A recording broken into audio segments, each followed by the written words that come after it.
皆さん、こんにちは。藪基礎デッサン講座の藪下です。中級編第8回目はパンのバケットを描きます。形、比例、材質感、固有色、立体感、空間、構図などに注意してデッサンを進めます。モチーフを大きく捉えることで立体感や空間を表現し、細部を描写することで材質感やそれらしさを表現します。特に今回のバケット表面の焼き色や少し硬い感じ、それに対して切り口の白さや空洞のたくさんある柔らかい感じなどに注意してデッサンをしてみたいと思います。モチーフはこれですが、書き出す前にモチーフを手に取りよく観察します。バケット表面の手触りや凹凸のある形、部分によって違う焼き色や肌質の違い、できればモチーフの使わない部分を食べて味を確かめることをお勧めします。モチーフの形や色や構造や手触り、重さなどを理解している方が確実に良いデッサンが描けると思います。モチーフのことをよく知ることが魅力あるデッサンにつながりますから、これはデッサンを始める前の準備運動みたいなものです。画用紙は八つ切りの大きさ 38cm×27 センチと、鉛筆は三菱ユニの 3H から 3B までの濃さの鉛筆を使いました。また鉛筆の濃さは鉛筆ホルダーに表示していますから参考にしてください。動画の再生速度も画面中に表示しておきます。また制作時間は3時間でした。この動画を最後まで見れば制作手順、鉛筆の動かし方、練りゴムの使い方などがわかると思いますから、最後まで見てぜひ参考にしてください。動画を見て、なるほど、そうするのかと合点がいけば、それだけ皆さんは上達したことになります。それではバケットのデッサンを始めましょう。当たりを取ります。光源は左斜め上にあります。大体の位置と大きさを薄く描きます。鉛筆を軽く持って筆圧を抑えて薄く描いてください。全体のバランスを考えながらよく曲がっている部分に着目して直線を使って大まかに当たりを取ります。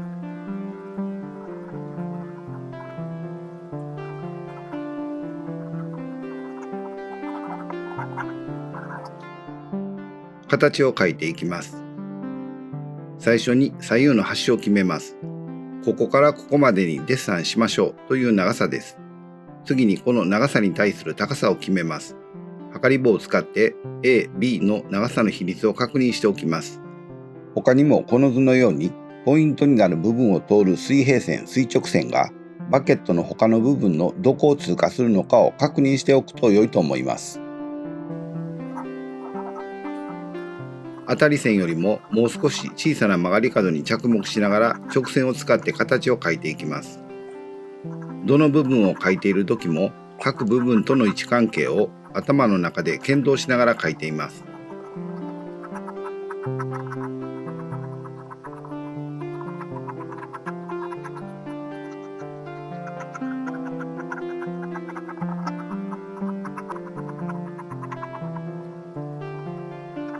大きな暗さを描き入れて立体感を出し、形の検討に役立てます。台紙状の影も大まかに描いておきます。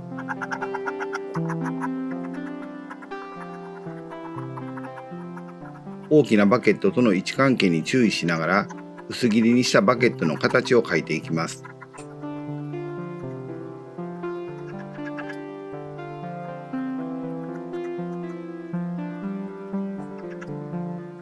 これで形は完成です。不要な線や濃くなりすぎた線は練りゴムで薄くし、消しカスは跳ねぼうきで払っておきます。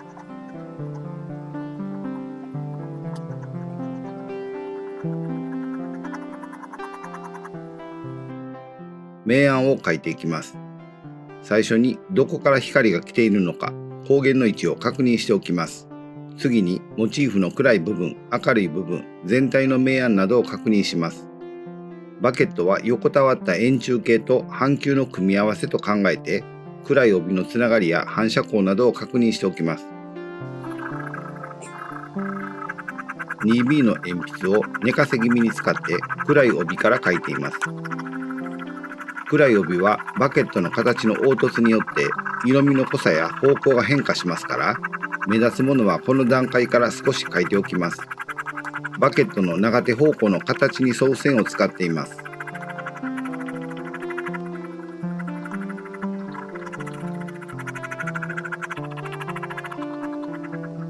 目立つ暗さを目印的に入れています。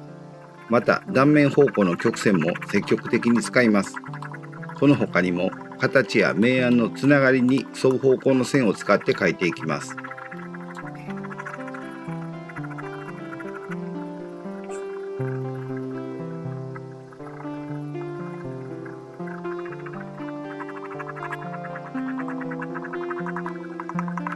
切り口の面は基本的に平面ですから直線を使って描いています。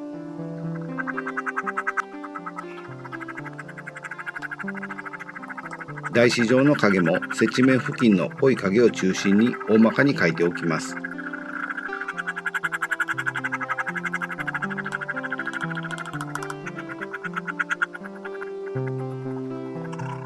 奥にある薄切りバケットは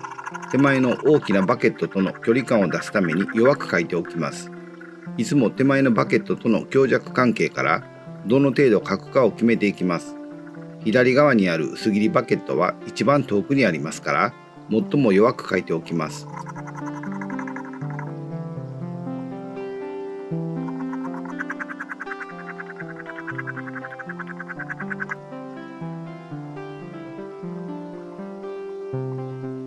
暗い帯を中心にもう少し細かく明暗を追いかけながら描いていきますが、同時に接地面の影、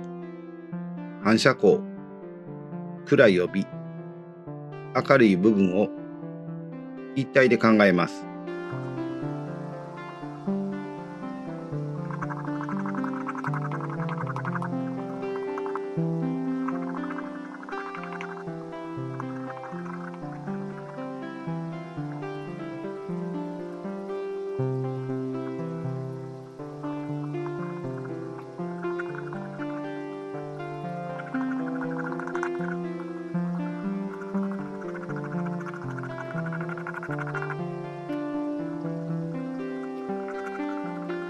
いつも面の向きを意識して形に沿う方向の線を使うようにします。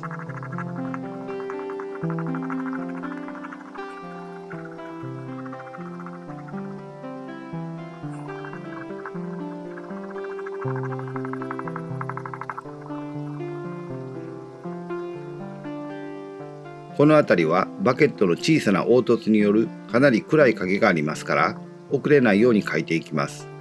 小さな部分ですがバケットらしさを表す重要な部分になっていきます。台紙状の影も同じ濃さなら手前は強く濃く奥に行くほど弱く薄く描くことで空間表現に大いに役立ってくれます。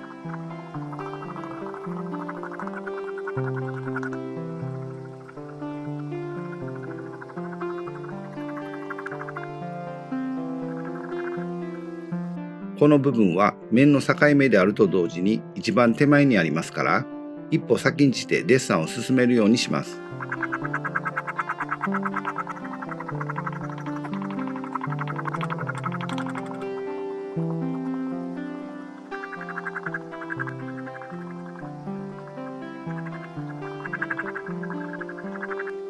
小さな部分ですがこの面の境目の暗さを強めることで下を向いている面の奥行きが出ます。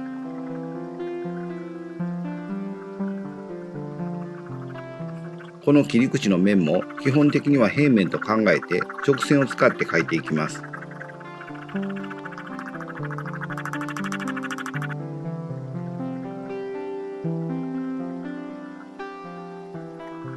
左側のバケットの上面はテーブル面と平行ですから水平方向の線を多用して描いていきます。右側のバケットは斜めに立ち上がっていますから斜め方向の線を多用して描いていきます。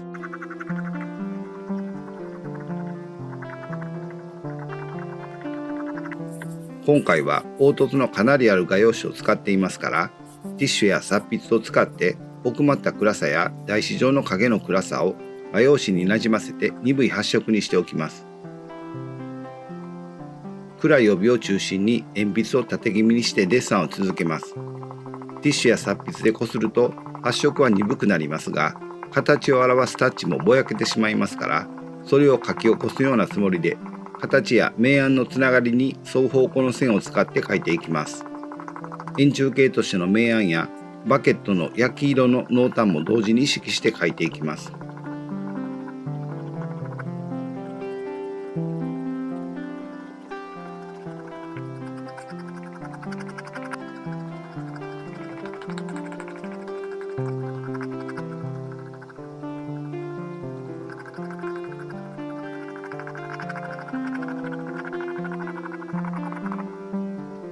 この部分は焼き色も濃く肌質の感じの境目でもありますから、しっかり観察して描いていきます。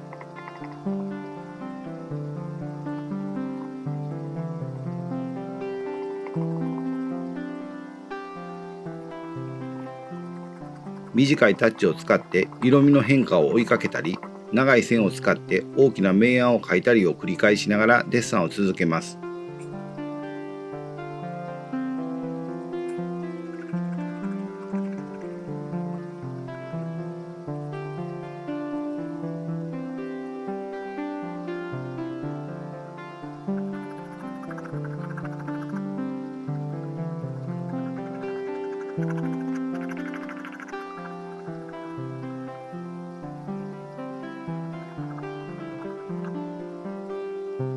手前のバケットは奥行き方向に長いですから、手前と奥で意識的に強弱をつけます。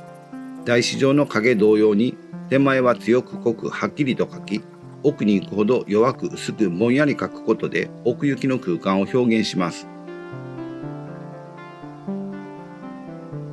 この辺りは小さな形の凹凸があり、バケットの焼き肌を表す重要な部分です。目立つ濃い色味のものから描き始めます。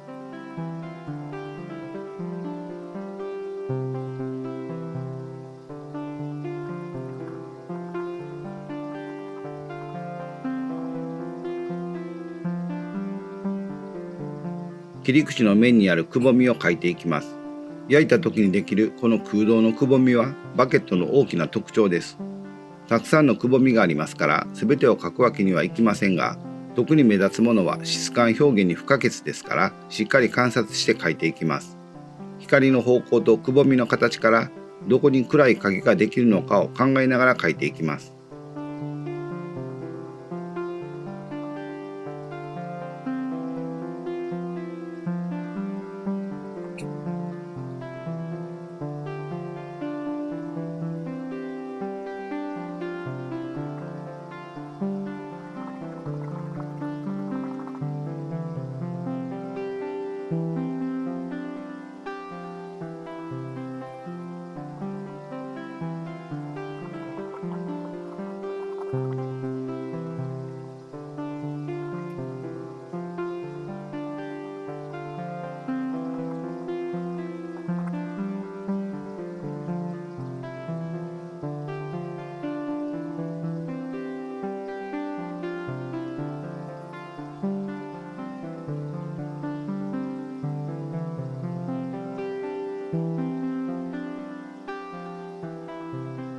奥にある薄切りバケットは常に手前の大きなバケットの強さを意識しながら強弱を決めていきます。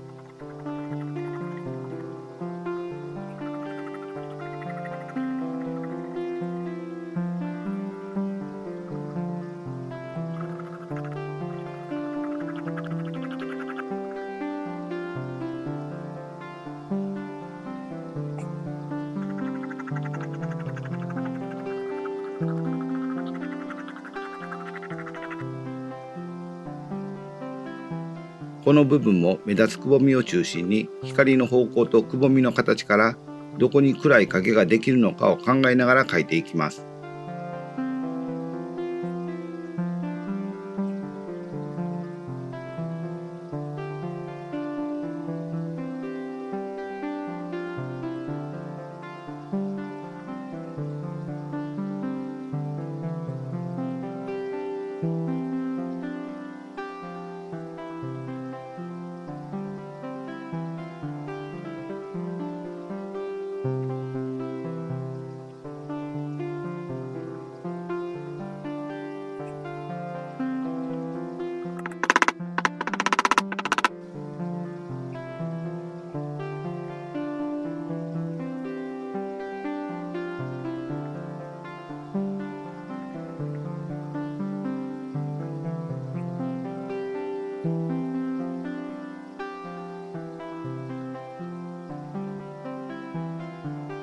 このバケットは一番奥にありますから、かなり弱く描いておきます。全体の中の強弱は最後の方で調整していきます。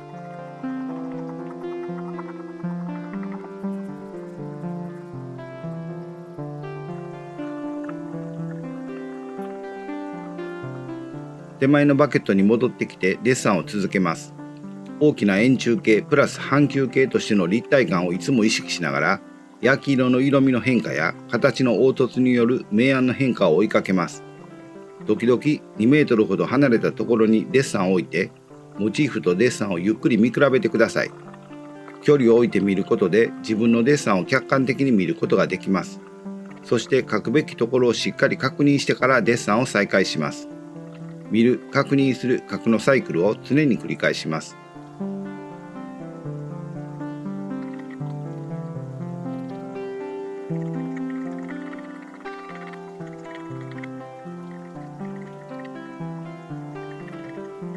この部分は半球状と考えます。輪郭線付近はすべて向こう側に回り込む形ですから、弱く鈍く書いておきます。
全体に色味が濃くなりすぎたので、練りゴムで軽く叩くようにしながら一旦色を薄くしています。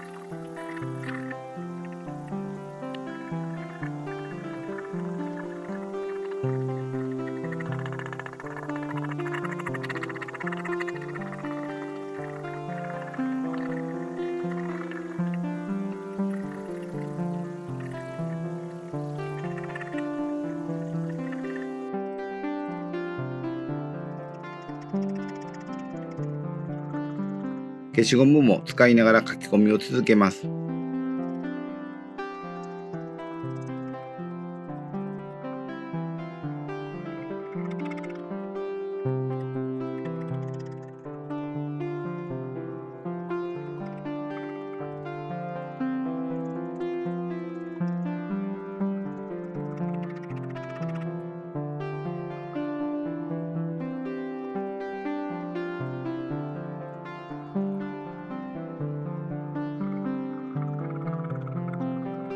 この辺りは小さな凹凸があって、陰影の色味も濃いところがありますから、よく観察して描いていきます。こういう小さな部分にこそそのものらしさが現れますから、ないがしろにはできない部分です。デッサンは細部を書き込むことで全体の明暗の不備が見えてきたり、また全体の明暗を書くことで細部の描写の不足が見えてきたりします。全体から細部へ、細部から全体へと意識と目線を往復させます。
また断面部分のくぼみを描いています。こういうくぼみを描くコツは、いくつかの目立つくぼみを観察して、光の方向とくぼみの面の向きを考えて、陰影のでき方を理解してしまうことです。そして陰影のでき方を他の小さなくぼみにも適用していきます。また、この断面部分の手前と奥の距離感を出すために、手前は心持ち強く、奥は心持ち弱く描いておきます。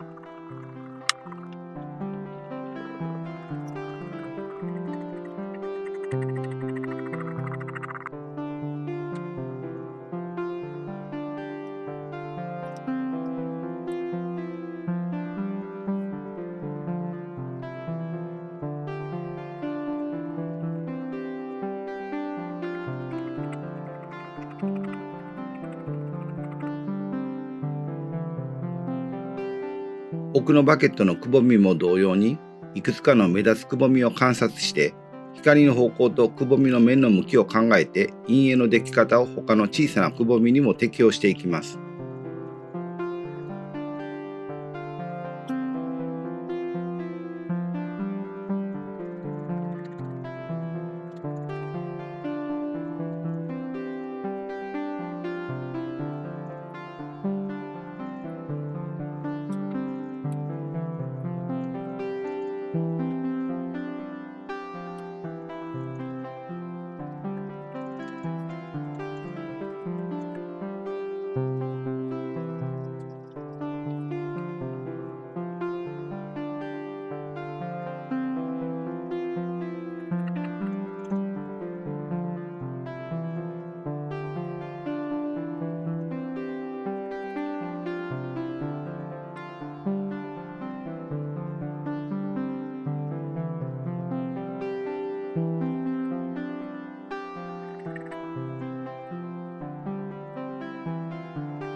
手前のバケットに戻ってきて書き込みを続けます。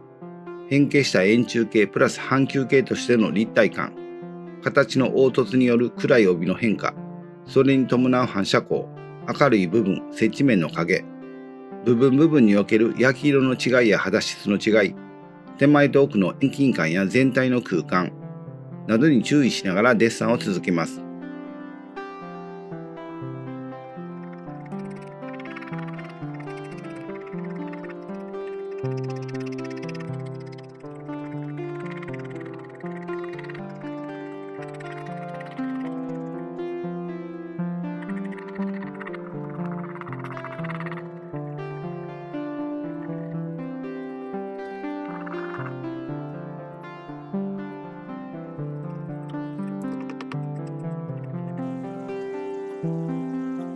この部分は半球状の奥まった形で、輪郭線付近は向こう側に回り込みますから、2H の鉛筆を使って弱く明暗の変化を追いかけています。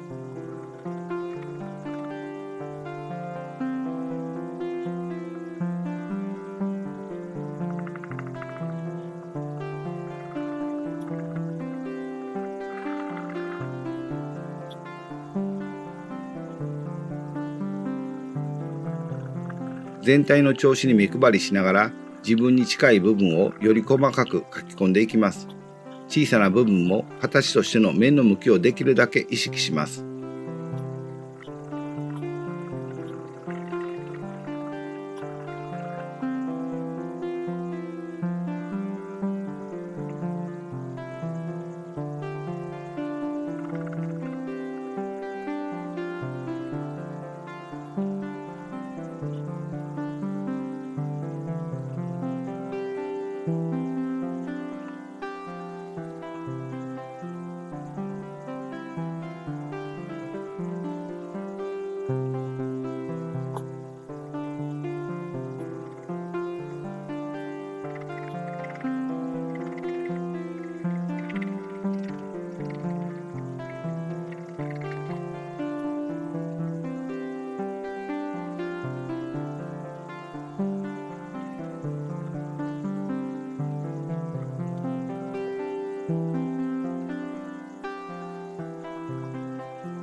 だいぶ完成に近づいてきましたから、全体を見て書き込むべきところを探しながら調子を整えていきます。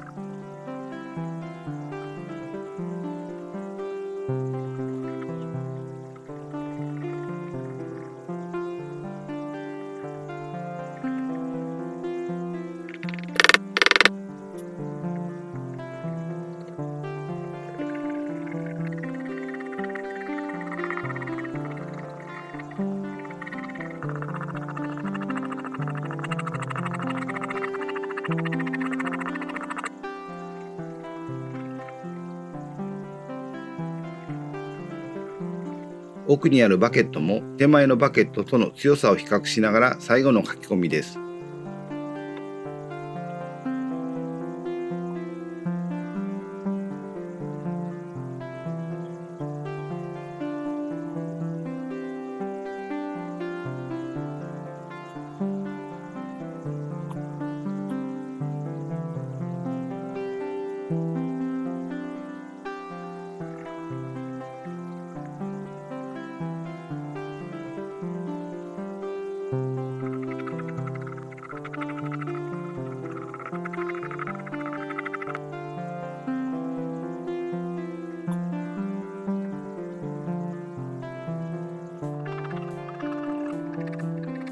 そろそろこの辺りで完成にしておきます。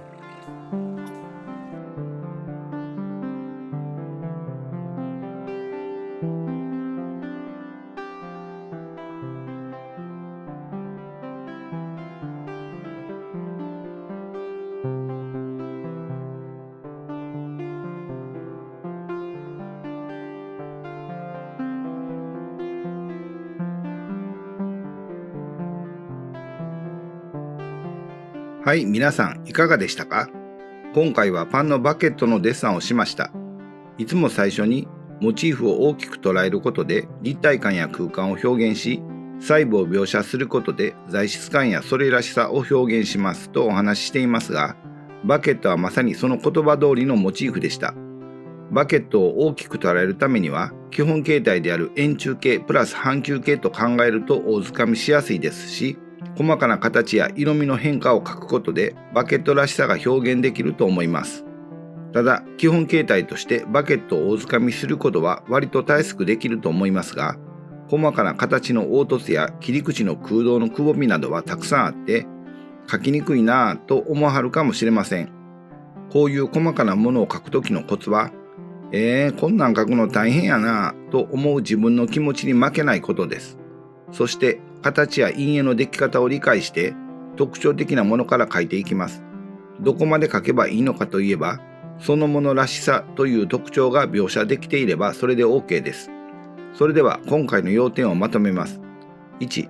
バケットの形はよく曲がっている部分に着目して大まかな直線で描き、その後自然な形に修正します。2、バケットは変形した円柱形プラス半球形と考えて、接地面の影、反射光、暗い帯、明るい部分を一体で考えます。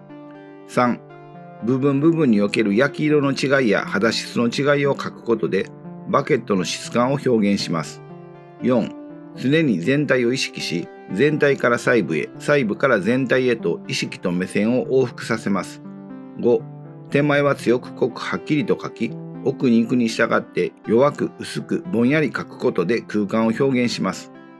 はい、皆さんお疲れ様でした。バケットのデッサンの説明は以上です。チャンネル登録、グッドボタン、コメントもお願いしますね。それでは今日はこれでおしまいにします。また次回の動画でお会いしましょう。皆さん、ごきげんよう。